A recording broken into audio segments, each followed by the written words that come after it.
তাহলে পরবর্তী রোজার ঈদ এবং কুরবানি ঈদ মেগাস্টার শাকিব খানের সঙ্গে কার সিনেমা লকড হলো?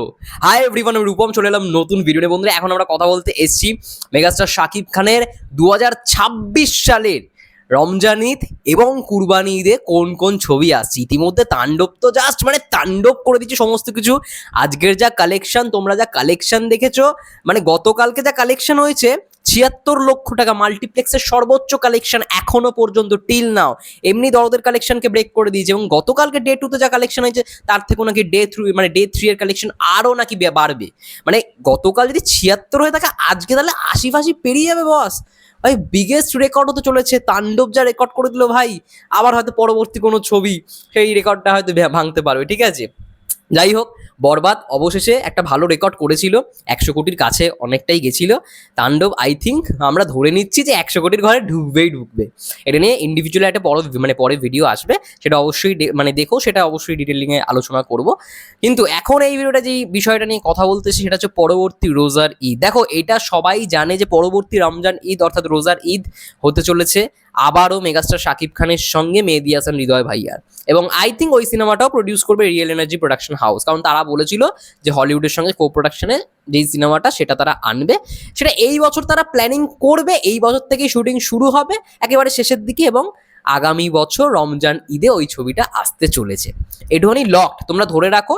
অলরেডি মেহেদী হাসান হৃদয় ভাইয়া স্টোরি লেখা শুরু করে দিয়েছে, অলরেডি কমপ্লিট হয়ে গেছে, তার হয়তো 3-4টে ড্রাফট হয়তো কমপ্লিট হয়ে গেছে। ঠিক আছে, এটা আমি জাস্ট বলছি, কারণ সে বলেছিল যে বরবাদের সময় তার 7 থেকে 8টা, যখন শুটিং সেটে গেছে তখনও ওই 8 নম্বর ড্রাফট চলছে। ঠিক আছে, তো মোট 8খানা ড্রাফট তার করা থাকে। অলরেডি মনে হয় 3 থেকে 4খানা ড্রাফট আই থিঙ্ক হয়েও গেছে, বা 2-3টে ড্রাফট হয় আই থিঙ্ক হয়েও গেছে। তো সেই জায়গা থেকে দেখা যাক। এবার আসছি কুরবানি ঈদ। পরবর্তী কুরবানি ঈদ 2026-এর কুরবানি ঈদ কার হবে?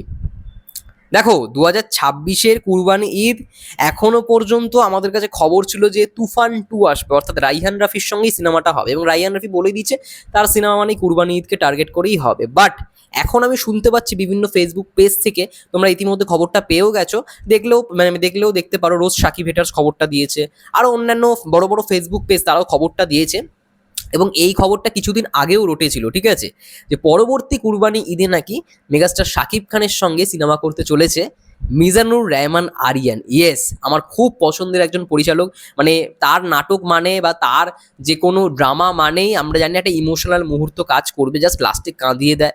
আমি যখন নেটওয়ার্কের বাইরে কাজটা দেখেছিলাম, আমার লাস্টে কেঁদে ফেলেছিলাম। ঠিক আছে, মিজানুর রহমান আরিয়ান কান্না একটা খুব বিশেষভাবে কাজ করে। ঠিক আছে, যাই হোক, তার নাটক বেশ ভাল লাগে।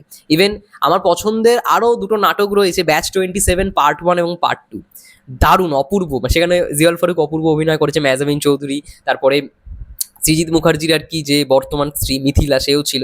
ওটা দারুণ, মিজানুর রহমান আরিয়ানের তো শ্রেষ্ঠ একটা কাজ, এবং সব থেকে বড় ভিউয়ারশিপ জেনারেট করা কাজ বাংলাদেশে। এতদিন পর্যন্ত সব থেকে বেশি ভিউয়ারশিপ জেনারেট করেছিল সেই কাজটা। এখন যদিও বা সেটাকে পেরিয়ে অন্য একটা নাটক চলে গেছে, তো সেটা হচ্ছে বড় ছেলে। বড় ছেলে মিজানুর রহমান আরিয়ানের এমন কোনো মানুষ নেই যে বড় ছেলে দেখেনি। ঠিক আছে, তো বড় ছেলেকে এখন একটা নাটক পেরিয়ে গেছে, নিলয় আলমগীরের একটা নাটক রয়েছে, নিলয় আলমগীর আর হিমির, তো সেটা পেরিয়ে গেছে। কিন্তু এতদিন পর্যন্ত বড় ছেলেই ছিল। বড় ছেলে নাটক এমন কেউ নেই যে বড় ছেলে দেখেনি। তো সেই পরিচালক মিজানুর রহমান আরিয়ান নাকি শোনা যাচ্ছে পরবর্তী কুরবানি ঈদে মেগাস্টার শাকিব খানের সঙ্গে ছবি করতে চলেছে। আবার এটাও শোনা যাচ্ছে মিজানুর রহমান আরিয়ান যদি নাও করে, তাহলে সঞ্জয় সমাদ্দার অথবা হিমেল আশরাফ, এনারাও নাকি কাজ করতে চলেছে মেগাস্টার শাকিব খানের সঙ্গে। এবার হিমেল আশরাফ অনেকদিন আগেই বলেছিল যে সে ফিরবে। রাজকুমার যদি কোনো কারণে বাজে রেসপন্স হয়, তাহলে সে 2 বছর গ্যাপ নেবে এবং তারপরে 2 বছর পর ফিরবে। এবার 2 বছর তো কেটেই গেল, এবার হয়তো হতে পারে যে আগামী বছর আমরা হিমেল আশরাফের কোনো কাজ দেখতে পারবো, বা যদি হিমেল আশরাফের নাও কাজ আসে, তাহলে সঞ্জয় সমাদ্দার নাকি মেগাস্টার শাকিব খানকে নিয়ে ছবি করবে। তো দেখা যাক কারটা হয়। বাট 3জন পরিচালকই খুব ভালো পরিচালক। যদি সঞ্জয় সমাদ্দার বা মিজানুর রহমান আরিয়ান হয়ে থাকে, তাহলে নতুন পরিচালক হিসেবে আমরা তাদেরকে পাবো। বাট এর আগে হিমেল আশরাফের তো আমরা কাজ দেখেই নিয়েছি, প্রিয়তমা রাজকুমার। হিমেল আশরাফ হলে তো আরও একটা হয়তো ব্লকবাস্টার হবে। ভাই এটা তো মানতেই হবে, মেগাস্টারের ওই যে একটা ফেস ছিল, সেই ফেসটা থেকে বেরিয়ে প্রিয়তমা থেকে একটা নতুন সেকেন্ড একটা কোথাও গিয়ে ফেস শুরু হয়েছে। ঠিক আছে, আর হিমেল আশরাফের হাত ধরেই সেটা শুরু হয়েছে, সেটা তো মানতেই হবে আমাদের সবাইকে। যাই হোক, যেটাই আসুক না কেন সেটাই খুব ভালো হোক, এটাই আমরা সবাই সকলে চাই। এবং কুরবানি ঈদে আমি শুনেছিলাম যে তুফান 2 আসবে, তো সেই জায়গায় যাই না কি অবস্থা হবে, বাট এইটুখানি নাকি অনেকে শিওর হয়ে গেছে যে আগামী কুরবানি ঈদে নাকি রায়হান রাফি আর শাকিব ভাইয়ের কোনো সিনেমা আসছে না। তাহলে কি তুফান 2 পিছোবে? দেখা যাক সেটা কি হয়। খবরাখবর আরও পাই, আরও ডিটেলিংয়ে শেয়ার করবো। ততক্ষণের জন্য সবাই ভালো থেকো, সুস্থ থেকো, টেক কেয়ার।